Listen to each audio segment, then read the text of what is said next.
Hey, Facebook friends and family. I'm going to fix my volume a little bit here. Be sure it's up.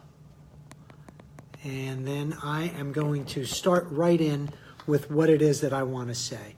Hopefully, everybody either had a great 2017 or you're looking forward to a really, really good 2018. So, let me fix my live feed.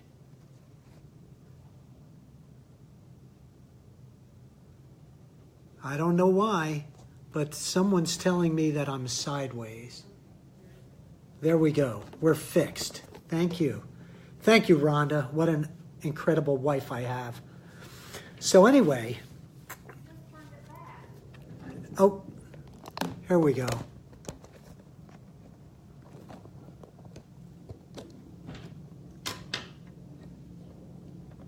Is that it? Okay. All right, here we go. We're back on track. Back on track. It's good to be back on track. So I'm going to help you get on track for 2018. And so what I did is I have written down here 30 different recommendations to help add joy to your life. And I'm going to go through them one at a time because I think it's a good thing. Hey, Donnie. Hey, Jackie, Brian, Carlo, or Joe. I don't know which one of it is there. I know you guys have one of those two names equals one Facebook person. But anyway, the first thing I'm going to recommend is this. Find happiness from your past. So what does that mean? Well, think about some good things that have happened in your past. Your whole life can't have been bad. Even if 2017 had some low points, it probably had some high points. And if you don't think it did, really think about it and look for some high points and write down your top 10 accomplishments of all time.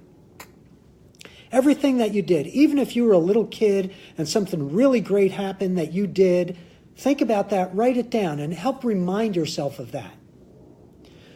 That's number one. Number two, think about somebody in your past who's helped you.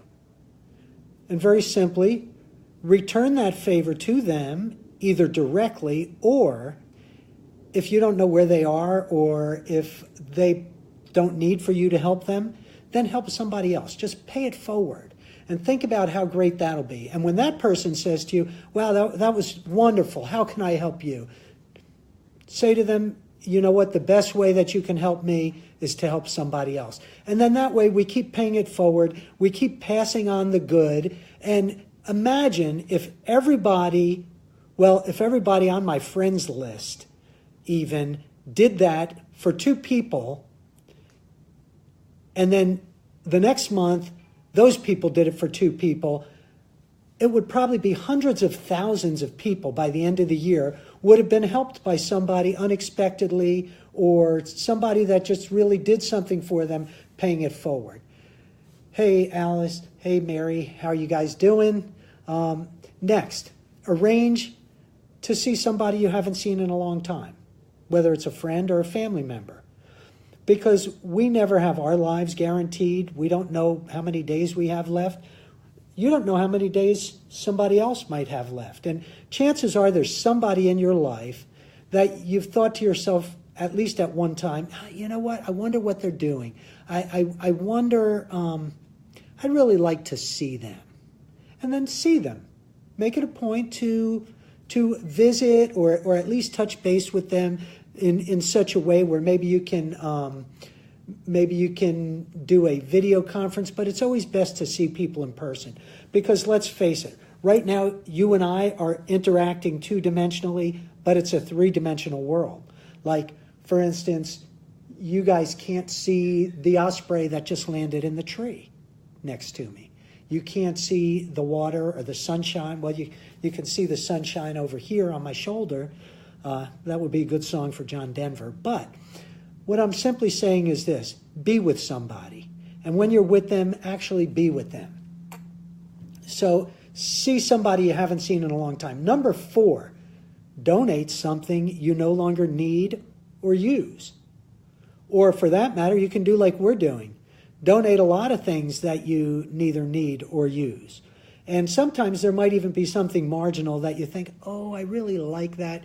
But let's face it, if you haven't used it in a long time, give it to somebody who maybe can use it. Next on my list here, and this I think this one's a biggie for most people, is forgive yourself for a big mistake.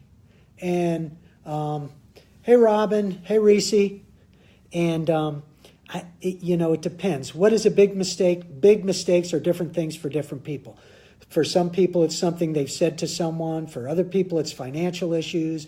For other people, it's somebody did something wrong to somebody. But whatever it is, if you forgive yourself for that, and hopefully you've already asked forgiveness from the person you've wronged, or sometimes it's just something that you've done that you feel like you need to forgive yourself for. So forgive yourself for that and move on. I like to say, I heard a story, not a story, it was a talk one time, and it was called Gather the Fruit, Burn the Tree, and Move On. And I love that saying, because basically what that means is learn from your mistakes and move on. Or another great way of saying it, it might have been Mark Twain said this, but I'll pretend it was me, is let your past be your university and not your prison. And that simply means don't let the past hold you back from moving forward into the future. And let's face it, this is a great time of year for us to move forward because you're stepping into a whole nother year. This is another good one. I really liked this one. Silently wish success to someone that either you've envied or disliked. So a lot of people do this comparative reality game where they envy somebody, or they wish they had the success that somebody else had, or something like that. Well, very simply what I'm saying is this. Secretly wish them success. Think to yourself, wow, I really, really hope that they're successful. Because you know what? By giving, you're going to get anyway. So you can wish somebody else success, and you will have great success as well. Hey, Rhonda, I am so glad you joined us after you helped me fix my sidewaysness into verticalness. And Elizabeth, I hope you guys are all enjoying this, because by me repeating them, I get to hear them again myself, and it helps me. Next on the list is discuss the best moments of 2017 with someone. Whether it's a spouse or a friend or a coworker or a family member, find somebody and think about the things in 2017 that were really exciting for you, that really got you going. And discuss them with somebody, because what that'll do is physiologically, it'll increase your adrenaline and it'll make you feel good too. But the other thing it'll do, it'll help the other person feel good. But always remember, don't make the mistake that I often do and be excited about telling your side next. What it's good to do is ask them questions about exciting things that have happened to them in 2017. Hey, Tom. Hey, Gordon. Good to see you guys. Next, if one of your past decisions bothers you, just acknowledge that at the time, it was the best decision you could have made. So, in other words, looking back and being a Monday morning quarterback, so to speak, or I guess this week it'll also be Tuesday morning quarterbacks, everybody can look back and see what they did wrong. But if you think about it, that moment in time, when you made that decision, it was probably the best decision you could have made for that circumstance at that moment in time with the information you had. So just acknowledge that and move on. Number 10. This is part of what's called the Perotti principle. Some of you know it as the 80-20 rule or the 20-80 rule. And by the way, Happy New Year to everybody. I hope everyone has a super duper safe and healthy New Year's. So identify the 20% of your life that gives you 80% of the happiness and focus on those things. In other words, don't focus on the 80% of things that don't give you 20%, that only give you 20% of your happiness, or maybe even less sometimes. Focus on the things that are important, that give you the best happiness. Hey, Nick. Hey, Beverly and or Jack, whichever one of you guys it is.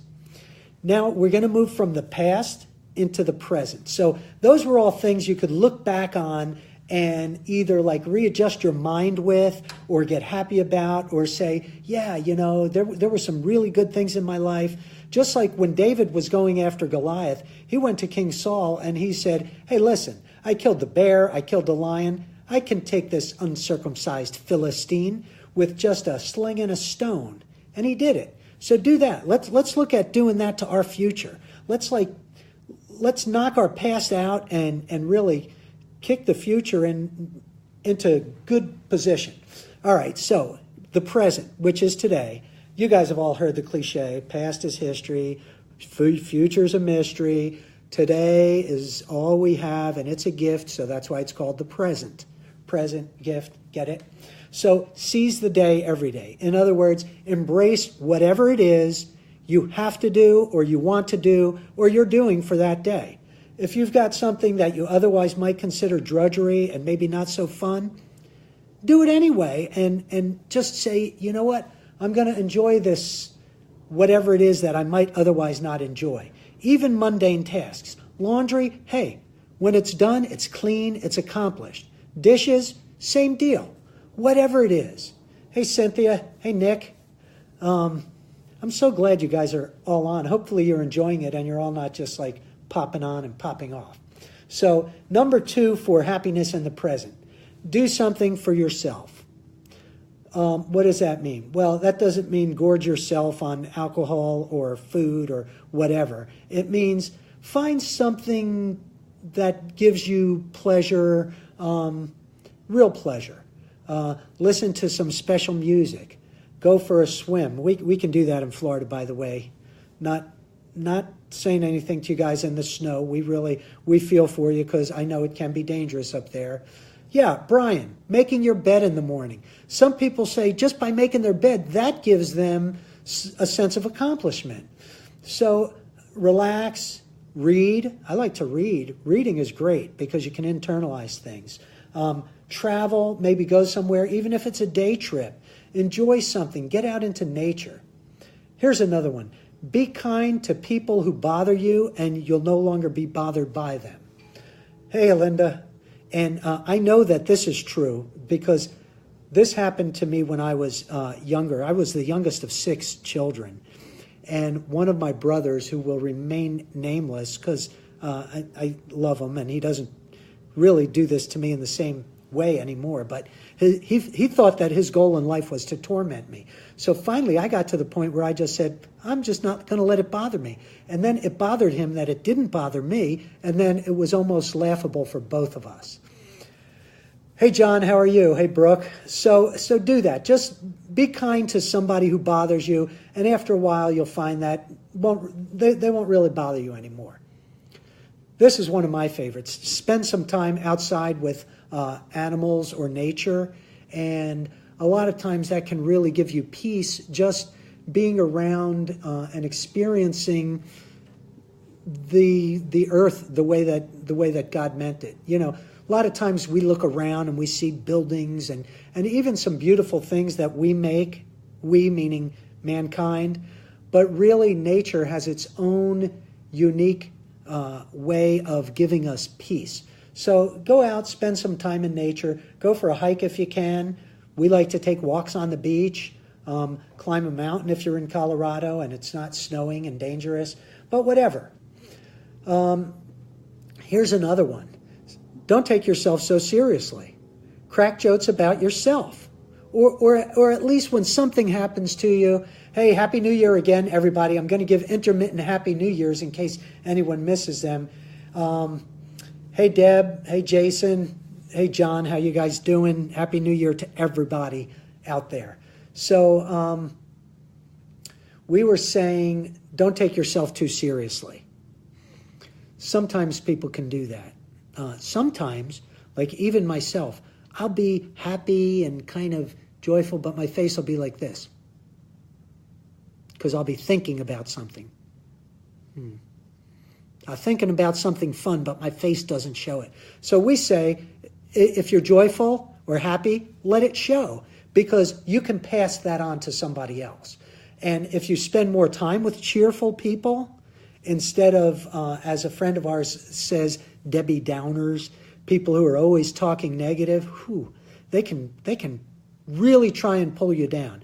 But they do say that no one can ever pull you down to their level unless you let them.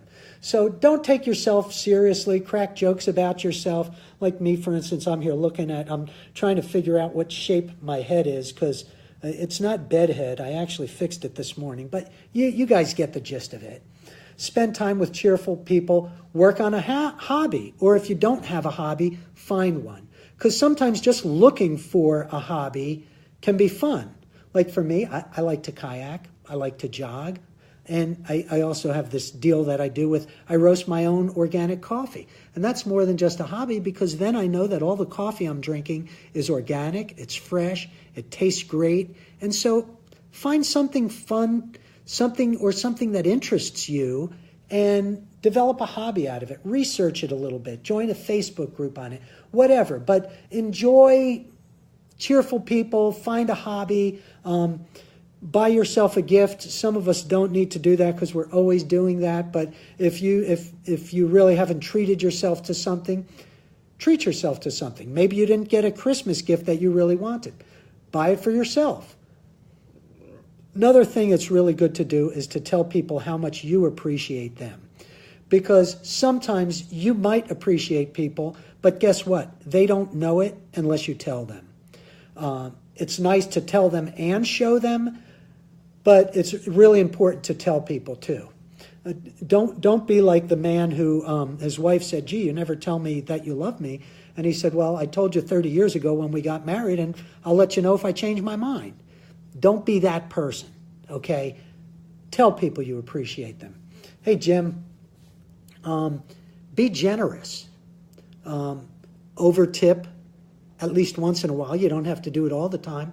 Sometime you might feel you got really awesome service. Even leave a 50% tip, because that person will never forget you. And even if you do forget it, the goodness that you feel from doing that will keep going.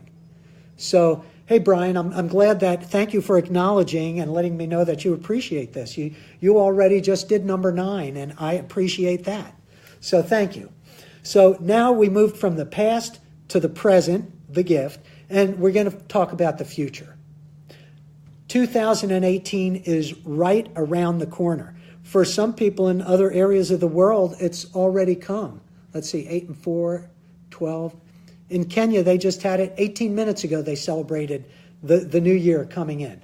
So plan some vacation time in 2018 and put those dates in your calendar and live by them.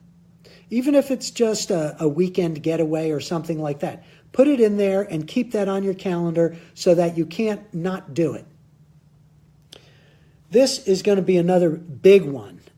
It's probably along the line of that book, The One Thing, because it says, ask yourself, what problems, if solved in my life, would change my life? That's kind of along the lines of goal setting. It's a little bit different. It's kind of eliminate the things you don't want at the same time that you're working on getting the things that you do want. Because always remember, you can eliminate everything in your life that you don't want and still not have what you want. Hi, Linda. And so think about what can change your life and make that happen in 2018. I know we're doing that. I meant to do it yesterday. I didn't. I procrastinated. I would say get procrastination on that list of things you're not going to do in 2018, and you'd be surprised at how much you'll get done. Another good thing to do would be to do a distraction journal. Like maybe you were actually going to do something of value and you said, oh, hey, Dr. Joe's going to Facebook Live. I'll take some time out. So I hope I'm not a distraction for you. I hope that I hope you're enjoying this, because I am. Visualize all the people that you're going to be able to help in the future. starting with 2018.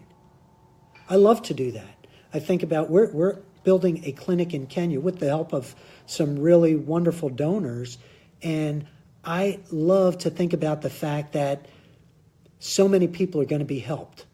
It's in an area of 10 million people who are underserved, and I think, wow, 10 million people, even when we're not there, even when we're gone, that building will still be there. So just even things like that, or it doesn't have to be something grandiose like that. It could be something simple.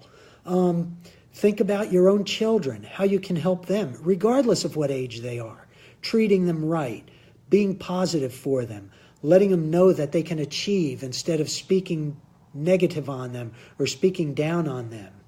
So there's a lot of people that you can help in your future, and since the present is going to be the past by the time this sentence is gone, start now. Just start visualizing how many people you're going to be able to help. Here's one that you can start with right away. What about next week? How can you make next week a memorable week? And a lot of it would be just by doing some of the things we said. Spend time with people who are cheerful people. Let someone who's wronged you in the past forgive them. Secretly wish people happiness. Pay forward something good for somebody. Be generous. If you did just what we talked about so far, you'd have a memorable week.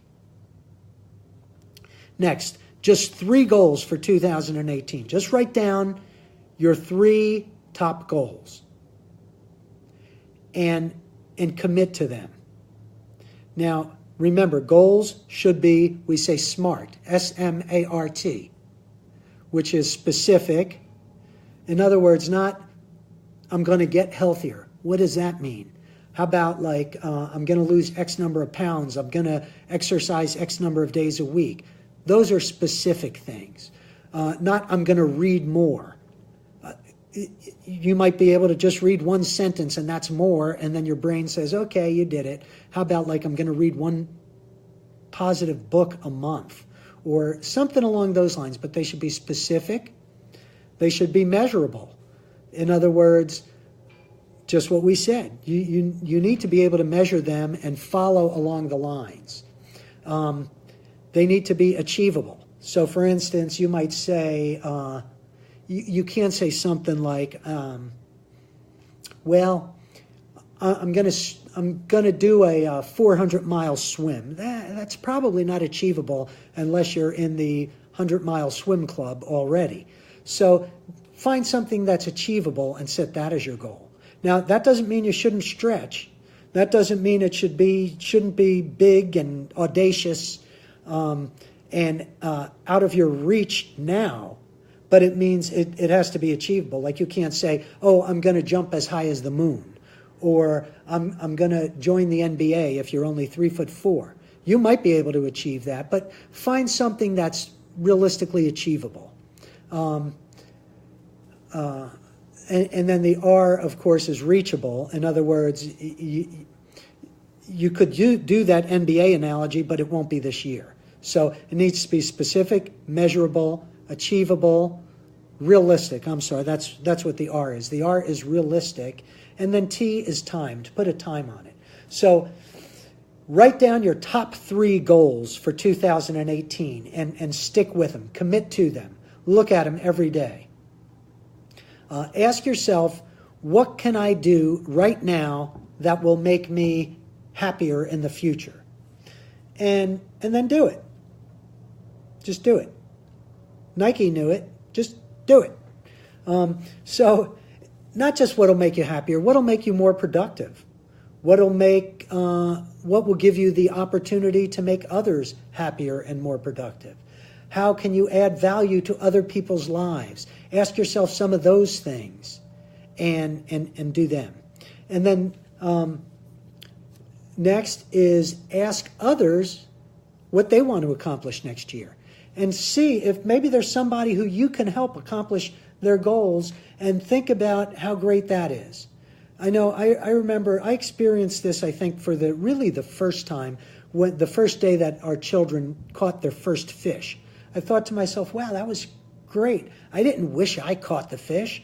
I was happy that they did. So help somebody else accomplish their goals. And then what happens is it's like Zig Ziglar 101. You help enough other people get what they want, and you automatically get what you want. Which moves us, nice segue into the next one, which is list your opportunities in life. Put them down so you can never say, well, I didn't have an opportunity. Chances are there's some great opportunities out there for you.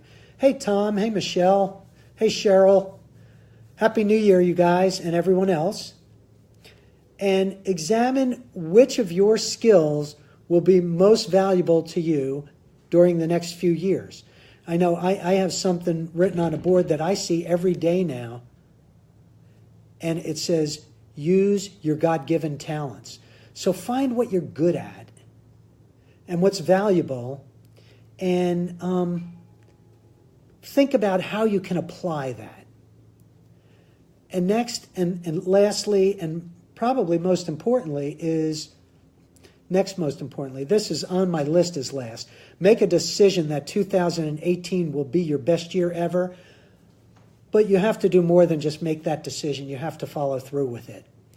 Because if you look at the list of New Year's resolutions and how infrequently people keep them, it's sad.